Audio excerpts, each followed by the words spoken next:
はい、哲也です。今日はですね、コオロギを食べますかっていう話をしたいと思うんですね。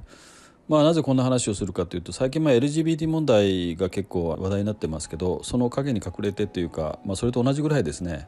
実はコオロギを食べるっていうね話が、ネット上、特にツイッター上でねよく出てくるんですよね。この間も皆さんが大好きな河野太郎さんとか、小泉進次郎さんとかがね一緒になってコオロギを食べてるシーンが写真がですねネット上に上がってましたけどね、あんまり美味しそうに食べてるとは見えませんでしたけど、SDGs というのか、意識高い系を演出してますよみたいな雰囲気がありましたけれどもね、なぜね今コオロギ食がこんなにクローズアップされてるんでしょうかね。僕は正直言ってコオロギとかね毛虫とかですね、そういったものをなんか食べるということ自体がもう食べ物じゃないじゃないですか。もうね、どう考えたって一番嫌いな生き物、嫌いとか言っちゃ差別になるのかな。G ちゃん G ってわかるでしょ。 G ね、英語で言うとコクローチですけどあれに近いような生き物に僕には見えるんです、コオロギってね。そうそう、僕の知り合いがすっごいG が嫌いな人がいてですね、まだ若い人なんですけど、夜にねG が、2匹出てきたそうなんですね。もうその日は眠れないんですよ。で、夜中にですね眠れないからって言って、なんかそういうものを退治する専門の業者に、依頼してね、夜中に来て駆除してもらったらしいんですけど、その時になんか2万から3万かかったそうですよ2、3万かけてでもそれもう一回来たらしいんだよね。もう一回やったって言うんですよ。計5、6万かけてるんですよね。それぐらいしてでもその G が嫌いらしいんですね。もう怯えて、なんか男ですよ、怯えてなんかもう生きた心地がしなかったとか言ってるんですけどね。僕はそこまでないですけどね。G が好きかというと、G に差別されるってね言われるかもしれないけど、人権じゃないか差別になるかもしれませんけど、気持ちいいと思いませんけどね、やっぱり。それに近いね雰囲気を持ったねコオロギを食べるって、なぜ食べなきゃいけないんでしょうかね。人類がね増えすぎて、食料不足になり、特にタンパク不足になるから、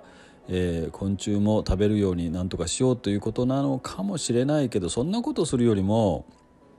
魚とかね別の家畜とかそういったものをうまくね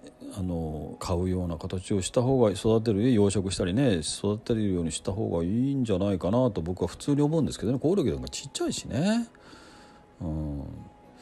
なんか歯に挟まりそうだし嫌ですね、ああいうのが足が挟まったらね、歯にね。そんな感じで、なぜこのね今コオロギ食がこんなにブームなのかなと、もう非常になんか不思議な感じがするんですよ。でそれでねちょっとアンケートを取ってみたんですよね。ツイッターのアンケートですけどね、なんでコオロギがこんなに注目されてるのかなと思いまして、今世の中ねコオロギを食べる派と食べない派がいらっしゃるようですが、あなたはどちらですかっていう質問をしたんですよね。で結果はですね、まだそうですね、あと何時間か残ってるんで、約ね、3万票ぐらい入ってるので、もうこの段階で多分そんなに変わらないと思うので発表したいと思うんですけどね、なんとコオロギを食べる派は 1.8% で、コオロギを食べない派が 98.2% で、圧倒的に食べない派が多いんですよ。そりゃそうでしょうね。これまた新聞のねなんかアンケート調査というか世論調査だったらね、意外とコオロギを食べる派が多いとかねなるかもしれませんけど、僕はね僕のツイッターのこの3万人ぐらいの人たちの言ってることの方が、僕は草の根の本音だというふうに思います。あなたはどういうふうにお考えでしょうかね。コオロギに関してはねいろんな否定的な意見があるんですよね。例えば橋本琴恵さんっていう方いらっしゃいますけどね、このように書かれています。昆虫食でコオロギを食べ始めるにあたって聖書、虫はイナゴ以外は食べるなという神の教えの内容が、虫はイナゴとコオロギ以外は食べるなと変えられてしまったのだから怖いよね。コイナゴの類がコオロギの類に書き換えられたということなんですよ。だから僕は聖書まで書き換えなんだか知らないがコオロギ食の闇は深そうだなと僕は書いたんですけど、どうもなんか裏にね陰謀がありそうな予感がするんですよ。なんとなくおかしいじゃないですか。こんなことって今までなかったですよね。コオロギだけならまだしもね、最近はなんか毛虫を食べようっていうね番組があったそうですよ。料理番組でね、なんか気持ち悪いんですよ。毛虫を生きたままなんかね、水に入れてこう消毒してんのかなんか知らないけど、そういうものをですねおにぎりにこう包んでね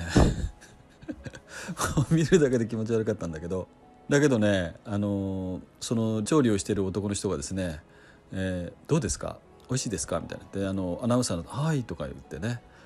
桜を感じるでしょうとか言うんです。桜を食べて育った毛虫らしいんですけども見るだけで気持ち悪かったですよ。おはぎみたいにして食べたんですけどね。で山岡哲秀さんっていうね僕非常に好きな、なんていうかなこの方は国際的な情報戦略アナリストのような形の肩書きを持った方ですけどね、非常に鋭い指摘をいつもされる方なんですけども、この方がこのように書いてます。このように突然洗脳番組が流される。桜につく毛虫を食べて桜を感じるとまで言わせる。これが世界規模で進行する大衆洗脳番組プログラムだとわからないのだろうか。イナゴの佃煮を見直そうとはわけが違う。日本人は世界で最も洗脳されやすい国民なので真っ先にターゲットにされるだろうということでね、僕はこの山岡哲秀さんのツイートに対してこのようにリツイートしているので、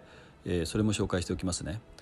山岡哲秀氏、日本人は世界で最も洗脳されやすい国民なので真っ先にターゲットにされる。SDGs に最も熱心なのは欧米ではなく実は日本らしい。そういえば太陽光パネルではジェノサイドに加担しながら自国の自然破壊に突き進んでいる。私にはコオロギや毛虫を食べるなんて正気の沙汰とは思えないとね。そういう気になりませんか皆さんまた平井浩二さんっていう、経済安全保障の専門家とでも言った方がいいかな。平井浩二さんって素晴らしい今日本でね非常に注目されている方なんですけど、この方もこういうコメントされてるんですね。日本ではイナゴを食べてきましたが、イナゴは稲が主食です。コオロギは雑食なので死骸などを食べ、人はコオロギを食べてきませんでした。漢方ではコオロギには美毒があり不妊薬であり、特に妊婦は食べてはいけないものですという意見もあるという指摘をされています。でこのようにコオロギを調べてみると、例えば発がん性があるとかね、これ不妊薬って言ってますけど、これ妊娠しやすくなるんじゃなくて妊娠できなくなるという意味だと思うんですよね。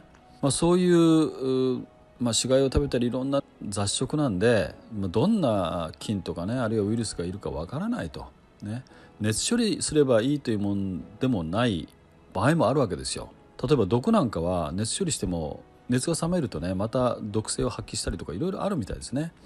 ですからそういうものを大量にね粉末にして子供にまで給食に混ぜて食べさせるというようなね動きが今出てるそうですけど、これは何なんでしょうかと。よくワクチン陰謀論でね人口を減らすためにワクチンを開発したんだと、コロナも人口を減らすためにコロナウイルスを開発して、そしてマッチポンプでねワクチンを作って、そしてそれでまた超過死亡が増えるような超過死亡率というのかな、それが高まるように設計されているとかね、あるいは妊娠しづらくなるとかね、実際出生率が落ちてるそうですよね。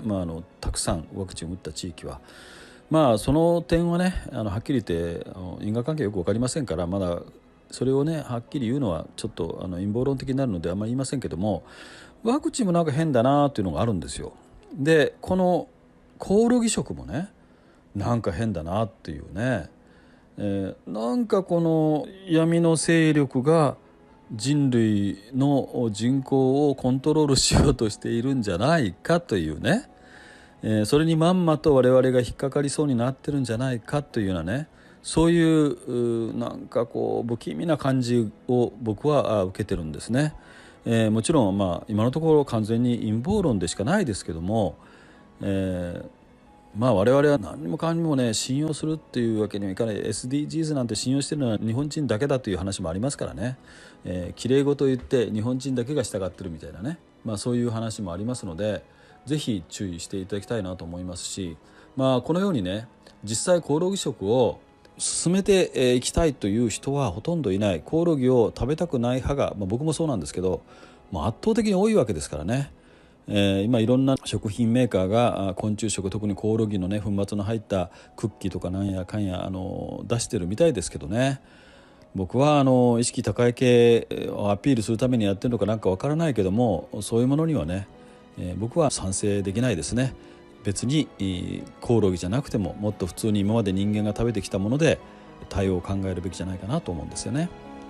あなたはどうお考えでしょうか。ではまた。 Good luck。 目覚めよ日本人。今回のようなお話に興味のある方はぜひチャンネル登録をよろしくお願いします。